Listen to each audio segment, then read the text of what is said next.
What's up, online shoppers? If you are looking for a way to soothe hands and restore warmth, these are the Dr. Arthritis hand warmer gloves or mittens.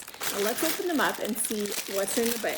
You can get these in either blue or pink. I chose the blue because I'm a blue girl. It comes with a nice little booklet that talks about the benefits of the heated mittens. And here is what they look like. These are pretty awesome. Inside of this really nice soft velour material, you have these two little packets, and these are what you microwave. Now they are lavender scented. So on top of the fact that you're gonna have this really soothing, comforting warmth, you're also gonna have the soothing, comforting smell of lavender, and that's pretty awesome. Each of these little mittens has two of these microwavable packets right here. All you have to do is take these and put them in the microwave for 1 to 2 minutes on the lowest setting. Now the mittens have this really cool structure, so they actually have an inside sleeve and then the outside pocket, and the outside pocket is where you are going to insert the heated up lavender pads. So you just heat them up in the microwave, slide them in here like this, and then you can slip your hand in here. Now this is going to warm up your hand and bring soothing warmth to all of your muscles and joints. Couple things to know about these. You get 2 of them in the package, and they come in everything from extra small all the way up to extra large. It is really nice, and they are super warm. This one here is a large, and I probably should have ordered the smaller size for myself. The smell is fantastic. I can smell the lavender, and it is awesome. I love the idea behind this hand warmer. I love that I can take these little pockets out and microwave them. I love that I can take the pockets out of the mitts and wash them, and then they're ready to go again. Definitely something that is ultimate luxury and warmth, and I'm looking forward to using them. Definitely going to be a family favorite at my house.